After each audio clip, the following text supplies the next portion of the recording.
Okay, hey everybody, welcome to Heifer Ranch in beautiful Perryville, Arkansas. My name is Tyler Pearson, and I will be your host for today's live stream. I'm hanging out with my colleague, Donna Kilpatrick. Hey everybody. And today we're going to be talking about winter grazing here at Heifer Ranch, all the things that we do to make sure our cattle get through the winter happy and healthy. So real quick, before we get things started, I'm just going to make sure that everything is working. So if you can hear me and hear Donna, give me a test 1, 2. Test. If you can hear us okay, just type in the chat and then I will know and we'll get started. And I'm going to check that out. So while we're doing today's live stream, if you have any questions, just type them in the, there we go. Just type them in the comment in the live chat, and I'll be monitoring the live chat here on my phone, and we'll do our best to answer your questions in a timely fashion. So I'm going to check herd. All right, sounds great. Everybody can hear us, so we're good to go. All right, so we're going to get things started. Donna, I'm just going to turn it over to you, and you can introduce the show for today and what we're going to talk about. Yeah, sure. Thanks for joining us, everyone. It's such a beautiful day here at the ranch, and I'm glad that you can join us virtually. And hopefully after COVID, you'll come see us in person. So what we're going to talk about today is like our management techniques for really the heart of the winter when we don't have a lot of forage growing on the ground, and we're having to utilize supplemental feed, whether that's hay or what I'm excited to talk with you about is stockpiled forage. So what you're looking at right here is a pasture which is 58 up to 6, well, it's around 60 acres. It's a little bit hard to see, but where the cows are going, they're walking towards the center of the pasture. So this pasture has been divided in half long ways, running beside the water troughs that are out there. You can see one of our volunteers setting up fencing out in the field, and right past that a bit you'll see a black ring. That's a tire waterer. So what we've done is divided this pasture in half, and then what we're doing is something called strip grazing. So every day we're giving the cows 40 feet within this pasture. Hey, let me pause you right there, Donna. Yep. We are having some issues with your mic. So if you'll hand me that clip right there. Yep. Just hand me that. All right, guys, just hang tight and we'll fix this audio real quick. Just leave that there. Yeah. That's good. Yep. And just let me see if I can't turn her back on.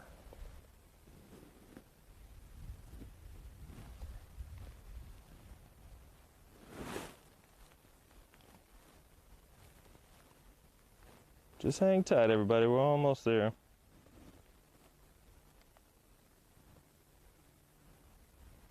Okay, clip that back on. We're just going to go to plan B. Okay, so what we're going to do is we're going to switch microphones, and we're just going to switch. You can leave yours just fine. And so I'm going to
Okay, guys, sorry. Hang tight and we'll fix the audio.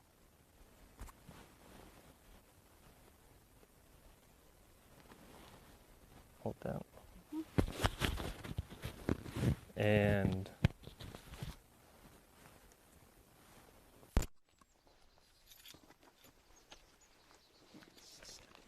thanks. Sorry. That's all right. Thank you. Okay. Got it? Okay, clip that one on Okay. and just use that one instead. Okay. All right, guys, we're almost there. And don't even take this one off. Yeah, just leave them. Okay. And then they'll just listen to you Okay. instead. Okay. And I'll be the quiet person. If I ask you a question, just maybe repeat the question so they can hear it. Sure, absolutely. Okay, we're going to try this for a third time. Okay. Testing on Donna. Let me know if you can hear Donna. Oh, wait.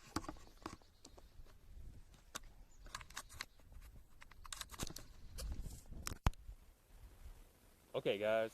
All right, test, test, test. Hopefully you all can hear me. Let us know if you can hear Donna. Testing. So these are our beautiful steers, 45 steers grazing out in stockpile cover crops. So warm season annuals that we did not graze. We're good. Okay.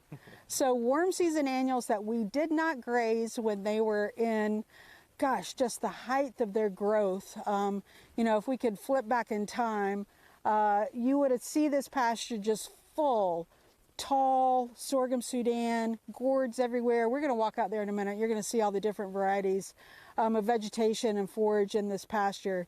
It does not look impressive from here. I mean, you look out there, you're like, yeah, it's brown. There I see broom sedge, which is an indicator of poor soil quality.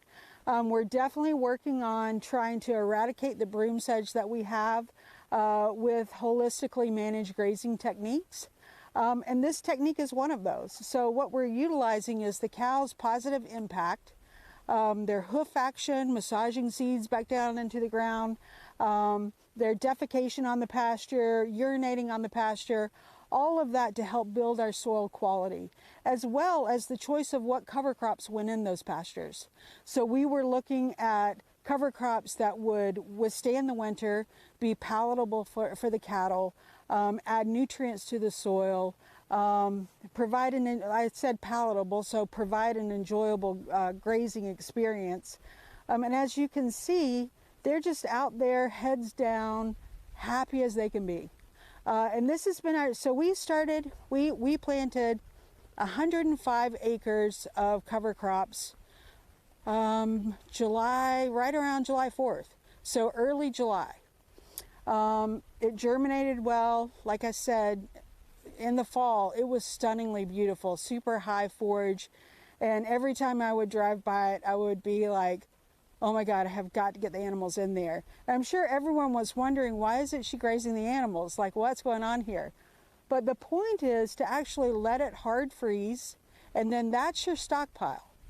So we started, like I said, 105 acres. We have currently grazed, I'd have to look at my book, but we've grazed 2 small pastures, one that's 9 acres, one that's 15 acres, and that's taken about 2 weeks to get through.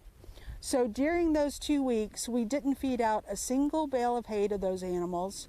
And very interestingly enough, one thing that I noticed was the amount of salt and minerals that we were giving the animals, this group of steers, went from 2 bags every 3 to 4 days, which is really high consumption. And again, that's salt minerals of high quality, $37 a bag. So they're spending a lot of money on salt and minerals. These steers, we're at 15 days grazing, and these steers have had 2 bags of salt minerals during that whole time. So obviously, there's something in this forage crop, in this stockpile forage, that is giving them the minerals and all the things that they need, and they're completely happy. When I come in the morning to move them to the next paddock, they're never standing there waiting on me to show up. You know, they're grazing. Yes, they love it when I go in and they'll follow me, but they don't stand around bawling, wanting more forage. This pasture is 2,100 feet long. At the rate that we're grazing it, if we give them 40 feet a day, that's 50 days just on this one side. Now, obviously, that's a starting point to start tinkering with it. So there's lots of variables. If we get into this heavier broom sedge and find that the forage quality isn't there, that's obviously going to mean that we're going to have to give them more room. I'm thinking about, well, I know I'm going to bring in 21 steers from this mama cow group to join them. So obviously that's more stock. They're going to need more forage. But nevertheless, if we were to go at this rate and it pans out with what we laid out, there's 100 days of grazing here. Looking at it, you'd never think that. You know, I just think it's fascinating. So cover cropping, big part of the strategy to get through winter. Sounds like you're having a lot of success. They're not eating as many minerals from the mineral lick, and they're getting all their stuff from the crops that have been planted here. I mean, I think it's early to say that this is the first time we've ever done this. This is the first time I've ever done any kind of stockpiling a warm season cover crop like this. So from what we can see right here today, I would say this could be a game changer. Cool. Yeah. Well, I've actually got, let me see, I'm going to hop in here in the camera. So I've actually got a little treat ready to go for you. So I took some drone footage last week from one of the other fields that Donna mentioned that we had stockpiled these summer annual cover crops in. And I took a drone shot before the cattle moved in, and then 2 days after they were in there. And I'm just going to show you that real quick. It's just a really short clip. You'll see a side-by-side image, and the image on the left will be the before, and then the right will be the after, just so you can get an idea of what these stockpiled cover crops look like and just how quickly the herd will go through them. So I'm going to play that for you right now.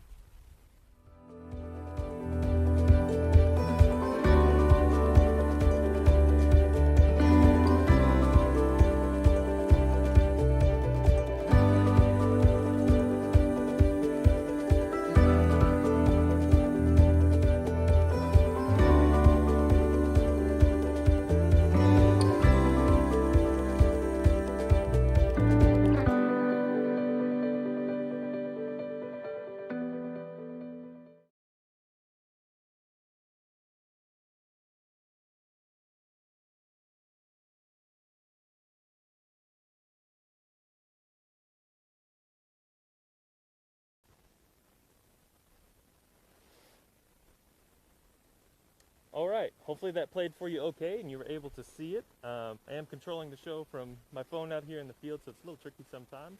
But hopefully that gives you an idea of what those stockpiled cover crops look like and just how much of it the herd will consume. So let me know if you saw that in the comments, and again, let me know if you have any questions about anything that we've talked about so far. And I'll continue to monitor the chat, and we're going to move on and maybe move in a I'd little love bit. to walk in with the steers if you can. I don't know if your phone's going to do it, but Yeah, we'll make it. I turned this fence off, so you're not going to get shocked.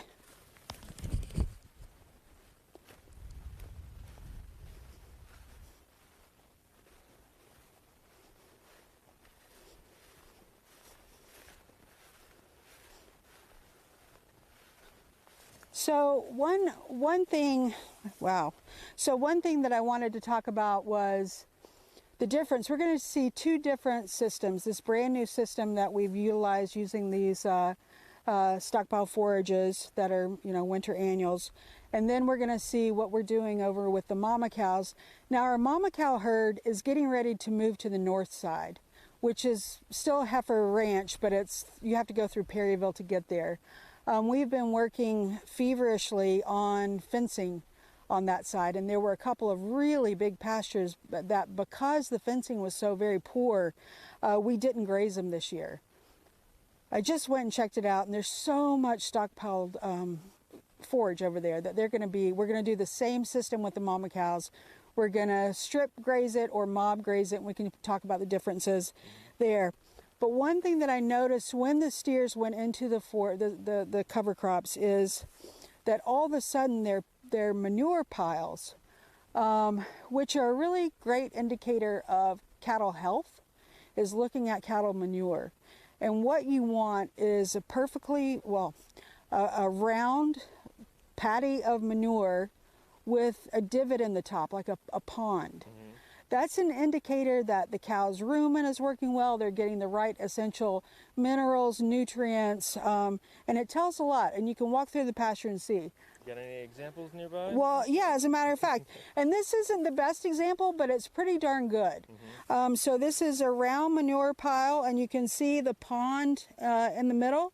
And, I would say that in the steer group, about 75% of the manure patties are going to be of that quality, what you're looking for. When we go over and look at the mama cows who have been given lots and lots of hay in a small area to trample that into the ground, there's a lot of difference. And what you'll start seeing is, I think they call it bread loaf manure, because it's all these loaves stacked up, and that's an indicator that the cows need more protein. So we see that manure and we're like, okay, they need more protein. We know we've got some clover over on the north side. That's probably going to fix things. Okay. Yeah. So real quick, let's see, I'm going to get a little closer to you. They can't hear me. Yeah. Michael Clam asked, what did you use to plant the cover crops in the pastures? Yeah, we used a no-till drill. So that's really important to us when we think about regenerative agriculture. You know, things that we can do to help the soil be have higher nutrients and microbes and more activity. I mean, we've got livestock above the soil, but we have a whole nother ecosystem of living things below the soil that we're also trying to tend to. So we don't plow, we don't disc, we don't do anything like that.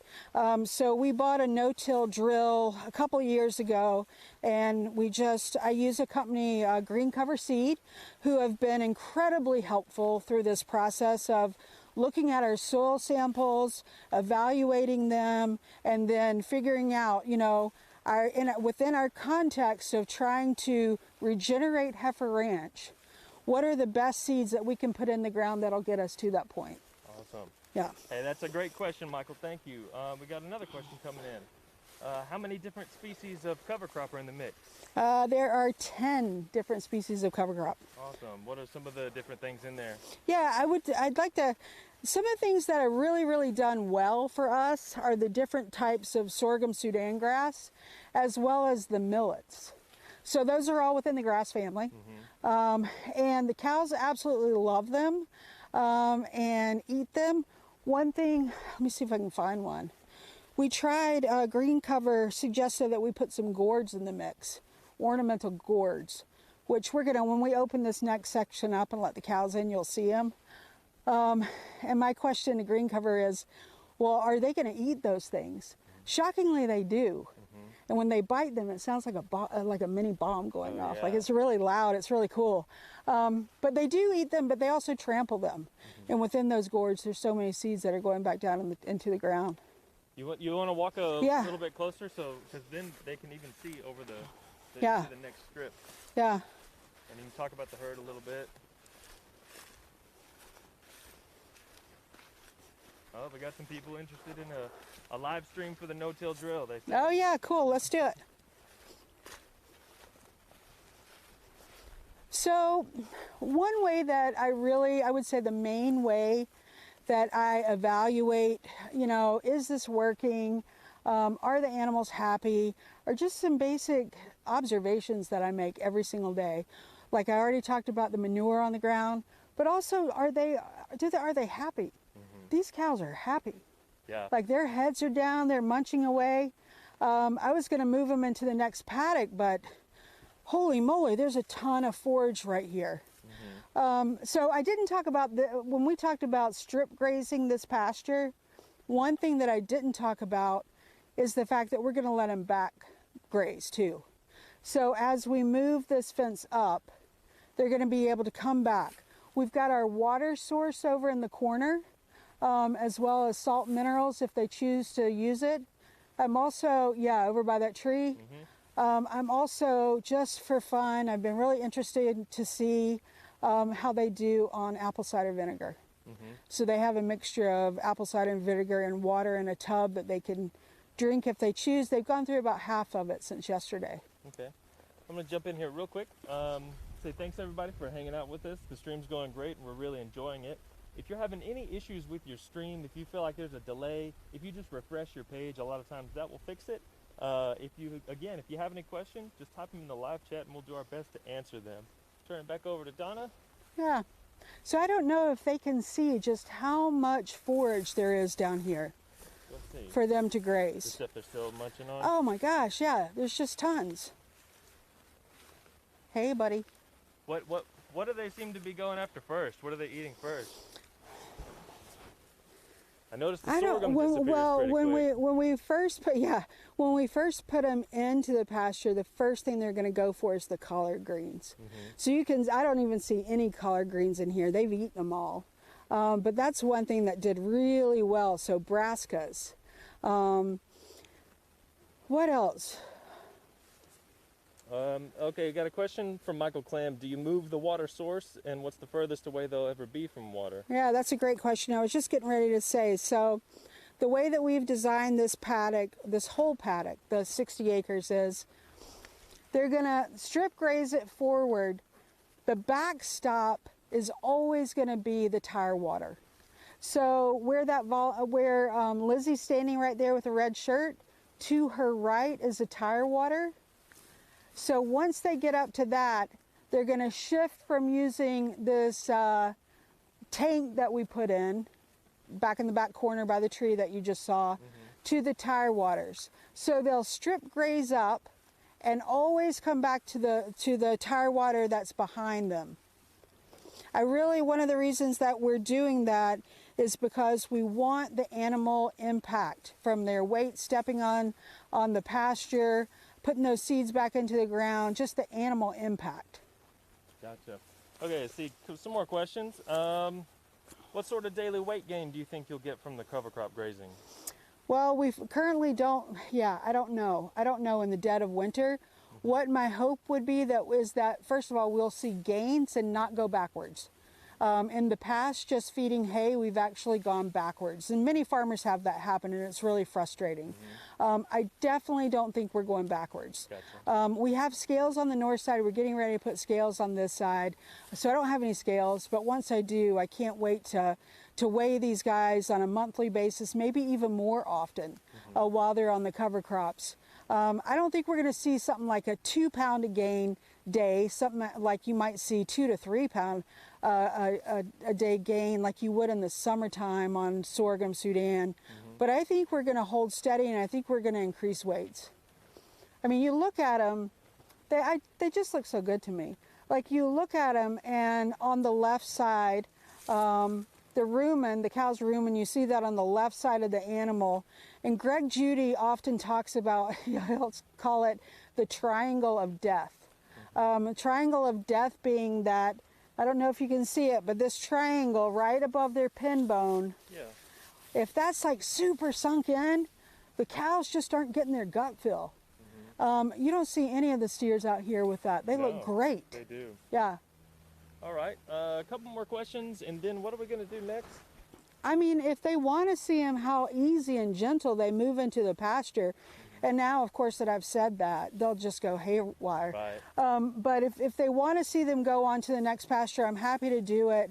We'll just let them back graze a little bit more tomorrow, and you can see them go after the collard greens, which is my favorite, after school activity. Okay, you guys, if you want to see the herd move into the next strip, just let us know and we'll open that up and move them in there and let them start munching on it. In the meantime, I'll answer a couple more questions. Is the only fencing perimeter electric? Yes. All right, Mike, that's the answer to the question. Yes, all electric. Yes, and the perimeter, if you look around the pasture here, we just put that up. It's semi-permanent, it's T-post, it's aluminum wire. Otherwise, we would have to put fencing across the road, which makes it really labor intensive. So we just decided to do 2 strands of aluminum around this whole perimeter fence. On the back side here, we have barbed wire. We run our electric off of that, just holding it and pull it out, pulling out the poly reel. But yeah, I'm glad we did this. Cool. When you move them, what do you got to do? Where are you going to open it? Right down there, towards that blue post. Okay, we can go ahead and start making our way down there. Sure. Walk and talk. Yeah. Let's see. Freesia Burns, did the cows drink more water than usual when you added the apple cider vinegar? The apple cider vinegar that we gave them was separate from their water tank. So I don't know. Some people add it directly to the tank. What we did was we put out a separate tub. Gotcha. So I don't think they've really taken to it yet. You know, apple cider vinegar is really good for, I mean, it's sort of like Dr. Bronner soap. Yeah. It'll cure anything. So some livestock practitioners, husbandry people use it. I've heard a lot of great things about it.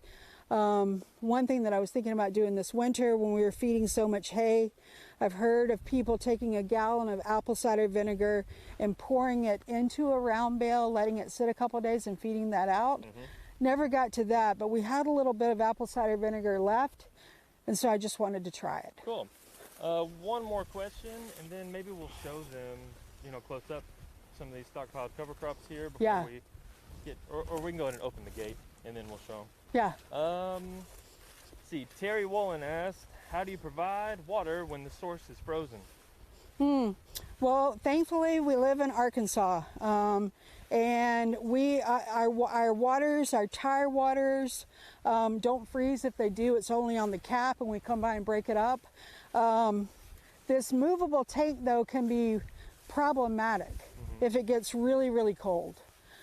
So we have, you know, our water lines that go to these tire waters are deep enough that we're not having a lot of freezing issues. Okay, cool. Well, I'll let you open this up real quick. Yeah. If there's any steps you want to talk about while you do it, feel free. Yeah, I don't know. I mean, they're so happy. I don't even know if they're gonna come. Yeah. Let me see. Okay. I'm gonna cover this up when I call them. Okay. Come boy, come on. Here we go, come on. Whoop. Here we go, come on.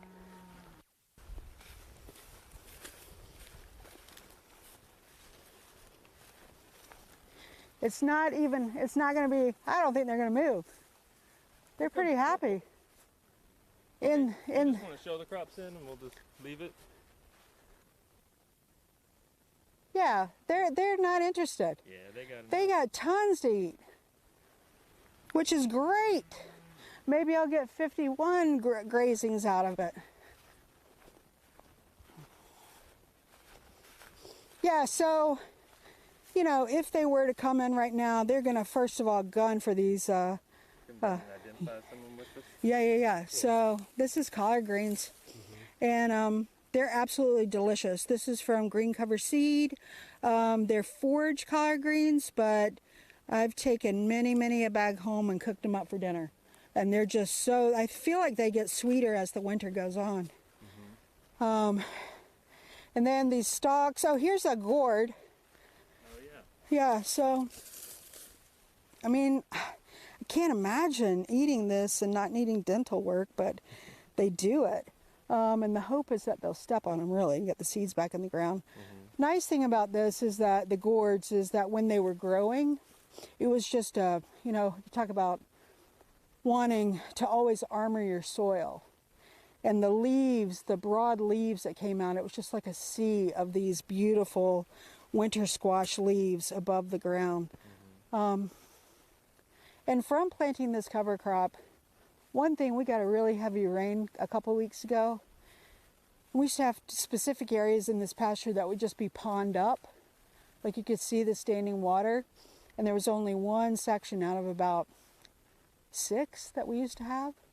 So in terms of water infiltration rates, you know, I feel like we're going to see a big difference as we're diversifying the forage that's going on these. Well, they sort of want to move now. All right, give it a shot. Yeah.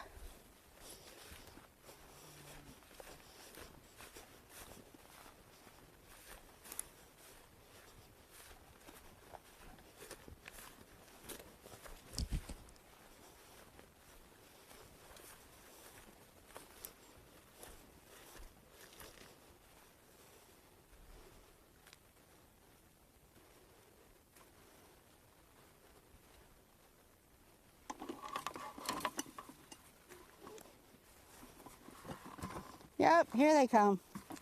They want to move.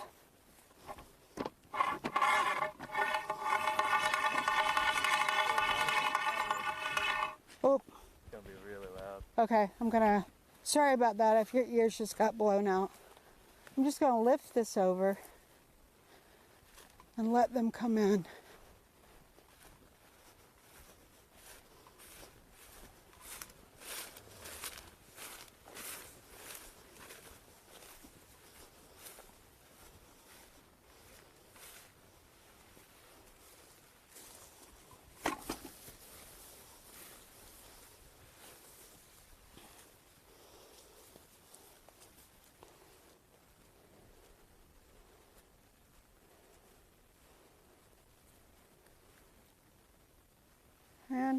And they're starting to come into another pasture.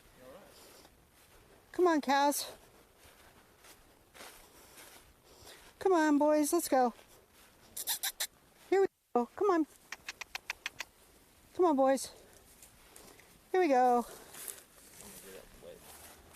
Here we go. Come on, boys. Here we go. Come on, boys. Here we go.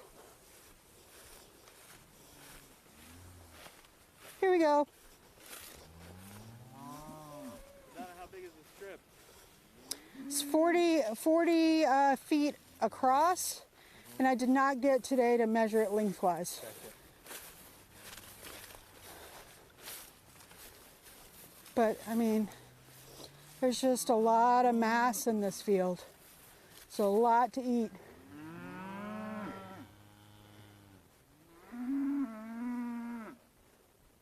Curious.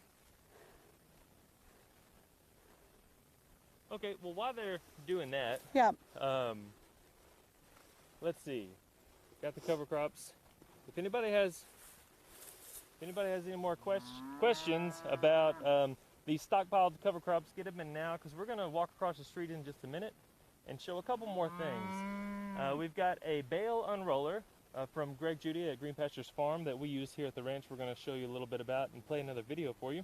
And then we've got some other action across the road with bale mobbing. Yeah. So, yeah, it's utilizing lots of hay in a small space to really. So this is a pasture that has fescue, or did. We had when was the massive flood? May of last year, I think. Yeah, we had a massive flood. What is 500-year flood? The ranch, many places of the ranch, including what you're looking at now, were underwater for 2 weeks, and it's really set us back. So this pasture that we're going into not only got flooded, but we also pulled all the pine trees out of it. So trying to get it back to pasture. It was historically, it's been beautifully stocked with fescue, just beautiful tall fescue. There's almost none in there now. So what I'm doing is utilizing hay in small spaces to really, really get the animal impact. So we want their manure, we want their hoof action, we want the saliva, which is actually, if they were grazing on pasture, saliva actually helps plants to grow back. So we want all of those positive animal inputs in this area where they're feeding mostly hay. These cows, again, are going to the north side next week, and they're going to be thrilled. Let's see, we got a gourd. Oh yeah, you got a gourd. Right there. I saw another Oh, there's one. That one's got a gourd. They both went for the gourds. All right. He's got a wad of mustard Man, greens. that makes me nervous, though. I would hate for someone to get choked on that. But that is broken. Wow, look at that. He loves it. Yeah. Happy cows. Yeah. That's the best gourd eating shot I've seen yet. That's awesome. That's proof positive right Yeah, there. right? Yeah, so they're hitting the sorghum, the collard greens, and obviously the gourds. Good. All right. So where to next? Well, you mentioned that when you move them, you might just observe them for a little bit and check on their behavior and just see what they're doing. What kind of things would you be looking for after you do a move like this? If anybody stays back in the pasture, is not anxious to move, that might indicate that's having a health issue. I actually just saw a cow that I want to check on, just in the peripheral, a really swollen jaw, so I want to check on that. That they're all grazing and happy. Yeah. Also, with the cow, the mama cow herd, when we bale graze, we oftentimes will have you know, one cow beat up on another one. So there's not that dynamic in this group. I'm sure you're going to see it when we add the 21 yearlings that we've got in the mama cow group, but we'll open up the backspace so everybody can get used to each other for a couple of days. Cool. And in that situation, I might roll out a couple bales. Okay. All right, let's see. I'm going to jump in here real quick. So Cheryl Kelly. Hey, Cheryl. How are you doing? She just wants to say hi. Hey, Cheryl. And let's see. We got another question from Mr. Nikwawdi. I think I pronounced that right. Sorry if I got it wrong. Do you buy your bales elsewhere? Greg always says the Bale Unroller will spread seeds. So when you feed the bales, you also introduce new seeds. Are you happy to do that if your bales come from elsewhere? That is a really good question. Maybe summarize so they can make sure. Yeah. So the person asked the question, are we buying our bales elsewhere? He then mentioned the fact that Greg Judy talks about when you buy, you know, hay from outside sources, there can be pros and cons of that, because as you lay out those bales and you have the trampling action that you want to make sure that your hay has the quality forage, that the seeds that you want. I wouldn't buy, you know, broom sedge from green cover. That's the last thing we want, you know, so you got to be careful. And we're going to be evaluating our hay supply. We do not cut hay here. You know, I talked about the flood. Another thing that we're combating here at the ranch is the fact that, you know, for 30 years almost, we have leased out parts of the ranch, this field being one of them, that had hay cut off of it every single year. So you can only imagine, you know, with cutting hay, you're just taking those nutrients. You cut hay and you cut it really close to the ground. One of my favorite things in the world is cutting hay, but I've come to realize that in this context at Heifer Ranch, the last thing we want to do is cut hay from our ranch. We just don't have the forage. And if you can buy in forage in terms of bales, well, one goal is that we want to stop having to buy so much hay. So that's why we're doing things like this. But nevertheless, we'll probably always buy some hay. But we want to make sure that it's really good hay. So we want to get our hay tested this year, because I did see some broom sedge in it, and that's the last thing I want to do is spread more of that. Yeah, so... Cool. All right, hey, that was a great question. So talking about the Bale Unroller, talking about Greg Judy and all of that, so we actually want to show you the Bale Unroller in action. Now we're not going to do that, you know, live. So we did it yesterday and we recorded it all, and we put it together in a little video. It's about 5 minutes, and it's going to tell you how the Bale Unroller works. You'll see it in action. You'll see some nice drone shots. So I hope that, sorry, I forget that I got to use Donna's microphone. Oh. So check out this video about the Greg Judy Bale Unroller so you can see how we use it in action. And while you're watching that video, we're going to walk over to the next pasture and show you a couple more things over there. And I will cue that video up right now.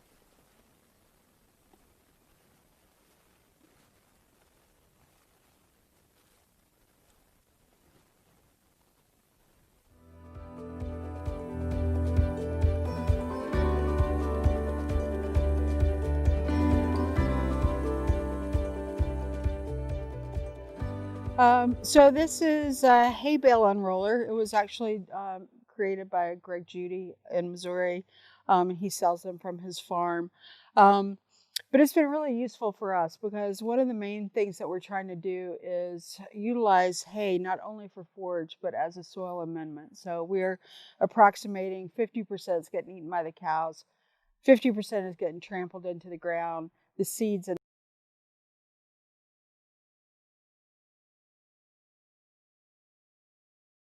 the underpass. So we feed out hay in various ways depending on what the objective is.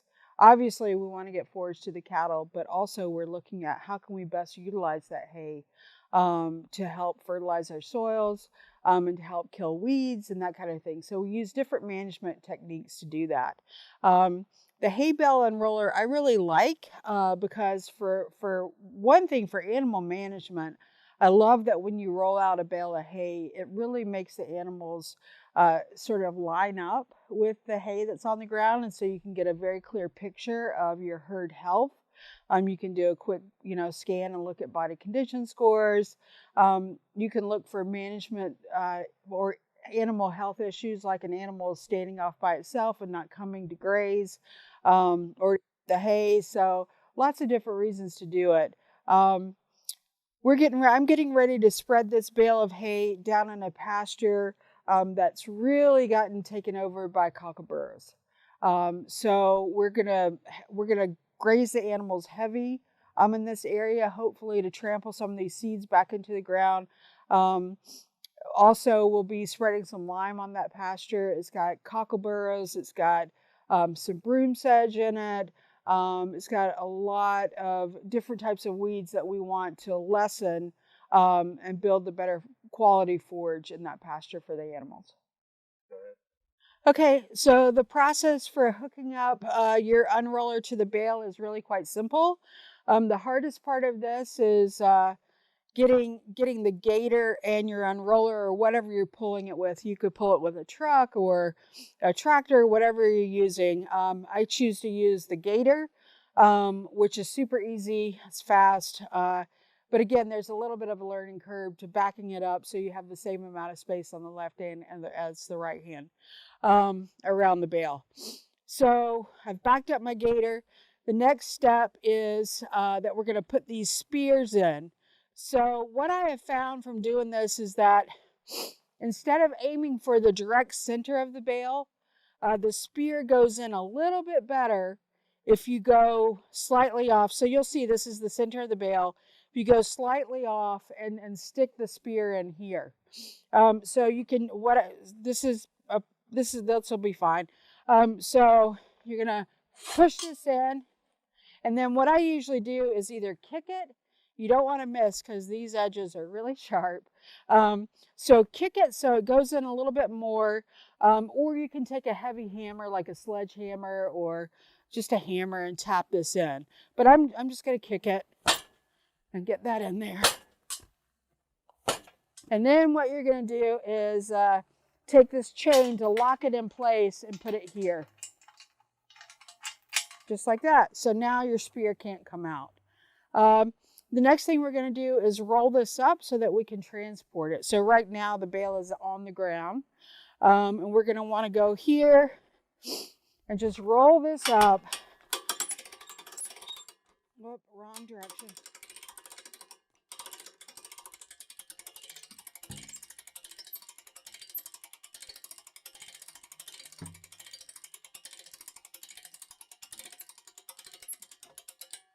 So now the bale can be transported.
All right, so I hope you enjoyed that short little video that we made about the Greg Judy Bale Unroller.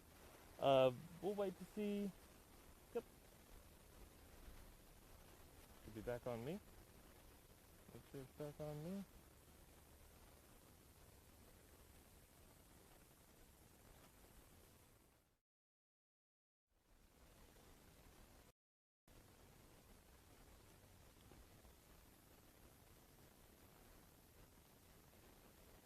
Is it back on me?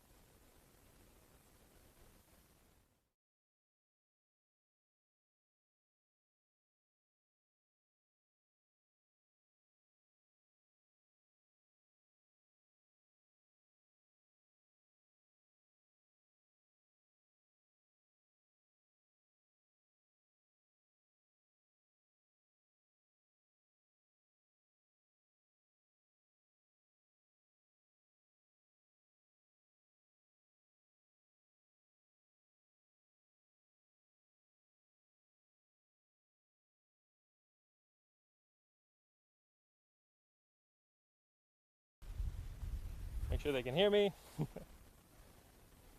Okay, let me know if we're back on the screen and if you can hear us okay. And I'm going to go ahead and start talking just in case. And there we are. All right. So we teleported into a new field while you were watching that video. Hope you enjoyed the video about the Greg, Judy, Bale, Unroller. If you have any questions about that, get them in now and we'll do our best to answer them. But we are in a new pasture now, and Donna wants to talk to you about what's going on over here. Yeah, so unlike the other pasture that had lots and lots of forage in it and with the cover crops, we're in a field that is predominantly fescue. There's almost no available grazing. I mean, I don't see any right now. And so what we're doing, this is a very poor pasture that we are utilizing right now during this gap before we send the cows over to the north side to do, I believe Will Harris calls it hay bombs. So just putting lots and lots of hay in one small area, letting the cows do their job to trample that into the ground. And then as you look, I mean, look at all the manure droppings out here. This is what we were going for. So really highly concentrated impact from the animals. And you just spread hay all over the pasture. Yeah, right? and you can do it in, yep. So you can do it in various ways. You can either spread it out with the Greg Judy hay unroller, or you can also do these hay bombs where you just, and we can take a look at what's going on past the tractor where I've put out a bunch of hay today. Okay. One question from Michael Clem: How much does the hay baler cost? He asked. I cannot remember. Where can people go to find it? Green Pastures Green Farm? Pastures Farm, yeah. Cool. I know Greg and Judy are very accessible, and the last I saw they had some for sale. So. Cool. All right, so out here you've been hay bombing, trying to regenerate this pasture. Yeah. Seems to be looking pretty good. You want to walk over there and show? Yeah, sure. So as you can see, this pasture is so poor quality, where I've actually clipped this pasture down because the cockaburros were really just a nuisance. So clip down the cockaburros, which you can see the line there, and there's a hot line there to keep we want to keep the impact here. So keep the cows right here by the hay, let them, as I said, stomp it into the ground, poop it out, all those things. And then they'll be heading to the north side next week. Gotcha. So what have you been doing with the tractor over here? Oh yeah, so the tractor, this morning I came out, and so the cows were getting hay in this area. Now we're moving to the left here. So what I came out and did this morning was I think I put 6 bales close to the entrance to a pine area that's got a little bit of fescue.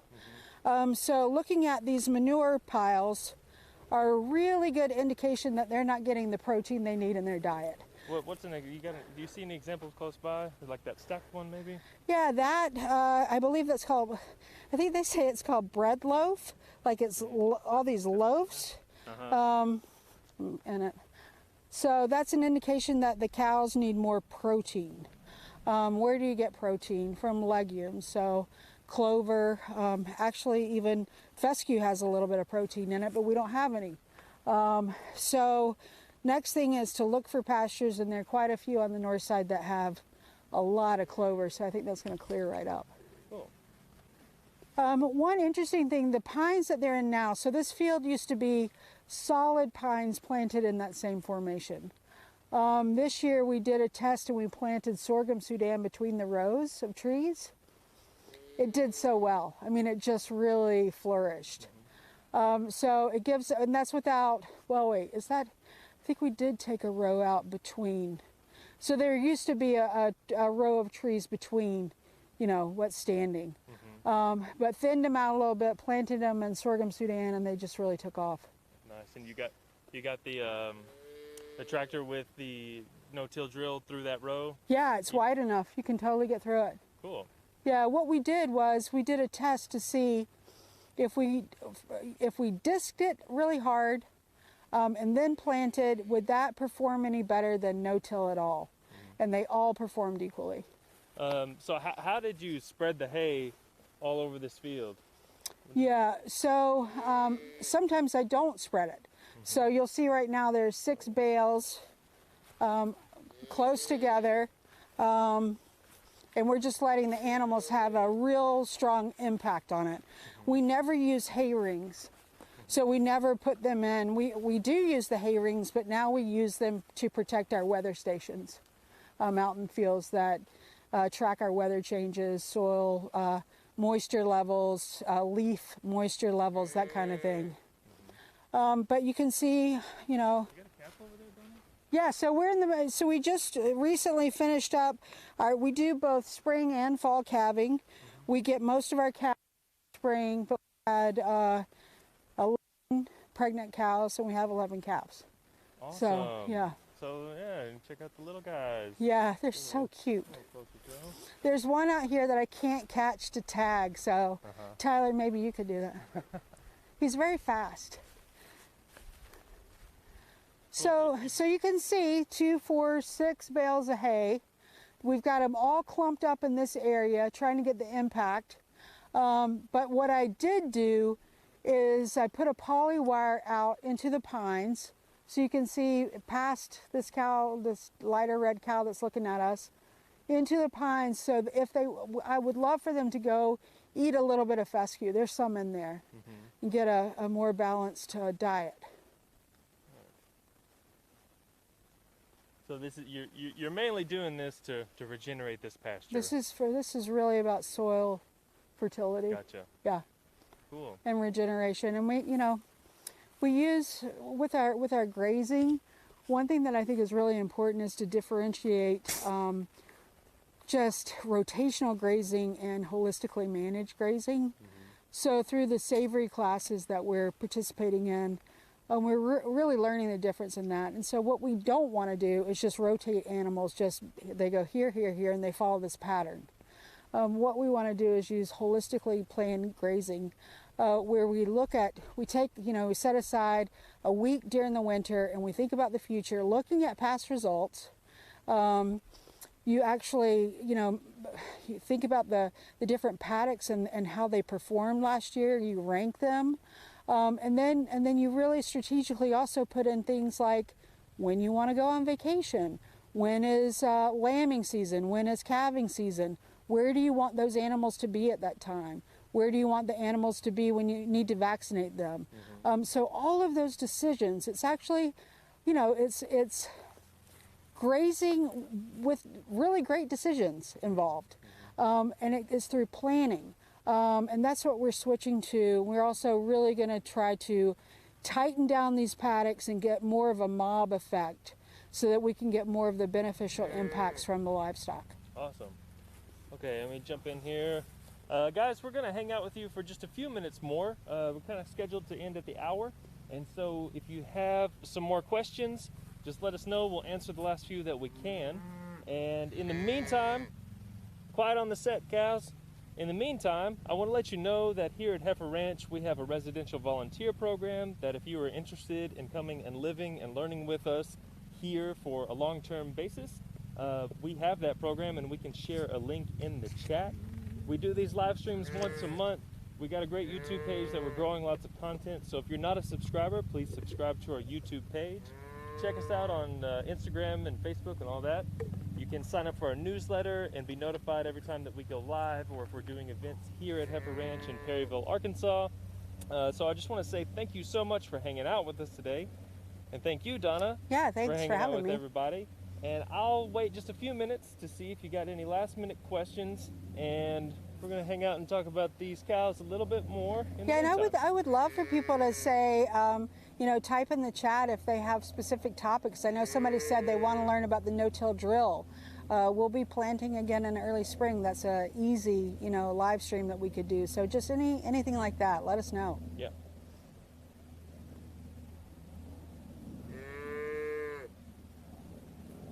So this is one of our steers from this year. I would say he's a keeper. See with the green tag? Right there. That's a nice steer. and he'll be moving over to go with the steers that you all saw, the 45 steers that we bought back in August.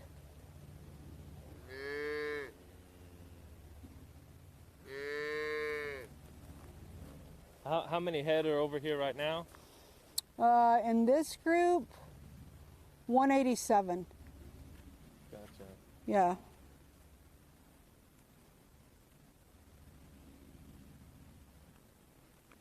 Okay. No other questions? I think we've answered them all. If you have any lingering questions or want to know more about our programmatic work, check us out on the web at heifer.org/USA. You can email us at heiferusa@heifer.org, and we'll be happy to answer any additional questions you guys have. So for us here at Heifer Ranch in Perryville, Arkansas, just want to again say thanks again for tuning in. And next month, February, I believe it's going to be February 19th, our next live stream, you don't want to miss it. We're going to be working with Johnny's Selected Seed Company and doing a live stream all about seed starting and how we get things ready for our 3-acre certified organic market garden. And we've got over $2,000 in prizes to give away. Whoa. We're talking gift cards, tools and equipment, merchandise. So subscribe, sign up for the newsletter. You don't want to miss when that goes live and when the registration link for that goes live. We're going to be giving away a lot of cool prizes. So look for that in February. And again, thanks so much. We're going to sign off, and I'll let you check out the cows for a little bit while we do that. All right, take care, everybody.